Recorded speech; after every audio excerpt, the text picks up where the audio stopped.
பாம்பன் ரயில் பாலம் பழுதடைந்து பழைய பாலம் கடந்த 2 வருடங்களாக ராமேஸ்வரத்துக்கு ரயில் போக்குவரத்து இல்லாமல் இருக்குது. இந்த சூழலில் புதிய பாலம் கட்டுமான பணிங்கிறது பல வருடங்களாக நடந்துக்கிட்டு இருக்குது. இப்போ சமீபத்தில் பார்த்தா ரயில்வே துறையினுடைய அமைச்சர் அவர்கள் அக்டோபர் 2ஆம் தேதி திறக்கப்படும் சொல்லி அறிவிச்சிருந்தார். கடைசியில் பார்த்தா இது அக்டோபர் 2ஆம் தேதி திறக்க போகிறாங்களா இல்லையாங்கிறதே பெரும் குழப்பமாக இருக்குது.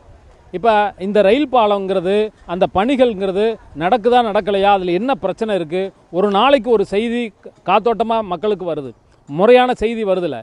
பாலத்தில் இடம் இல்லைன்னு சொல்கிறாங்க, அப்புறம் இரும்பு குண்டு ஏற்றுறேன்னு சொல்கிறாங்க. இப்படி பல பிரச்சனைகளை சொல்லிக்கிட்டே இருக்காங்களே தவிர இதை திறப்பது போல் கிடையாது.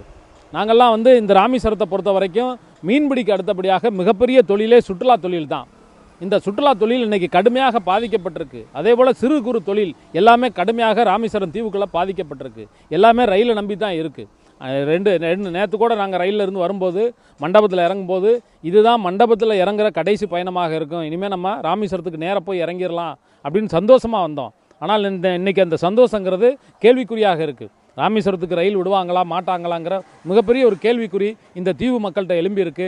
எனவே இது குறித்து ரயில்வே நிர்வாகம் ஒரு முறையான விளக்கத்தை மக்களுக்கு அளிக்கணும்.